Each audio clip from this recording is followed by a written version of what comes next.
ద్వితీయోపదేశకాండము 10వ అధ్యాయము. ఆ కాలమందు యెహోవా, మునుపటి వాటి వంటి 2 రాతి పలకలను నీవు చెక్కుకొని కొండ ఎక్కి నా యొద్దకు రమ్ము.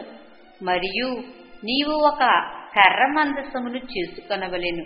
నీవు పగులగొట్టిన మొదటి పలకల మీదనున్న మాటలను నేను ఈ పలకల మీద వ్రాసిన తరువాత నీవు ఆ మందసములో వాటిని ఉంచవలెనని నాతో చెప్పెను.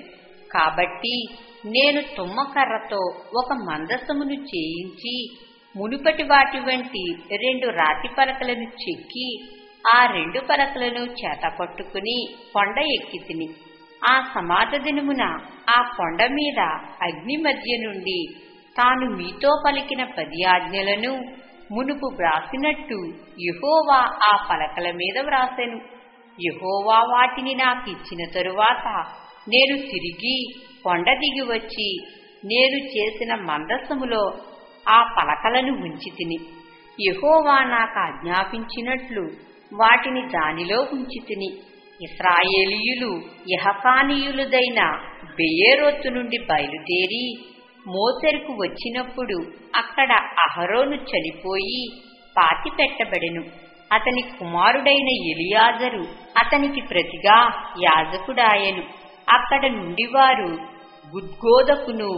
గుద్గోద నుండి నీటివాగులు గల దేశమైన యొత్బాతకును ప్రయాణము చేసిరి.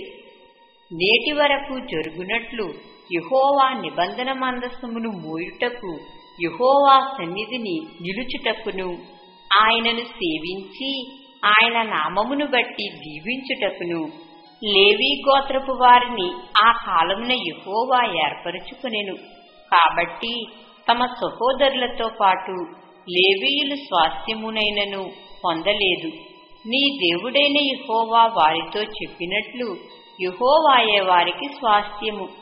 నేను మునుపటి వలె 40 పగళ్లును 40 రాత్రులను కొండ మీద ఉండగా యెహోవా ఆ కాలమున నా మనవి ఆలకించి నిన్ను నశింపచేయుట మానివేసెను. మరియు యెహోవా నాతో ఇట్లనెను, ఈ ప్రజలు నేను వారికిచ్చెదనని వారి పితరులతో ప్రమాణము చేసిన దేశమున ప్రవేశించి స్వాధీనపరుచుకున్నట్లు నీవు లేచి వారి ముందర సాగుమని చెప్పెను.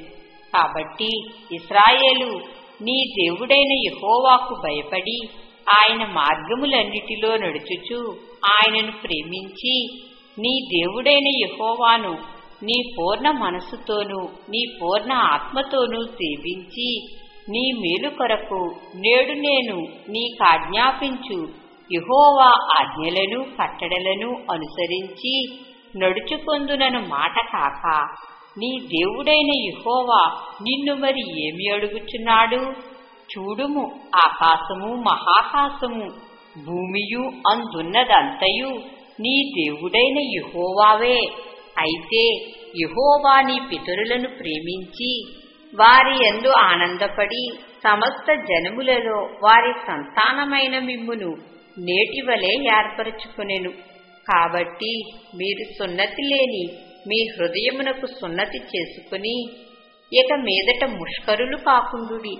ఏలయనగా నీ దేవుడైన యెహోవా పరమదేవుడును పరమ ప్రభువునై ఉన్నాడు.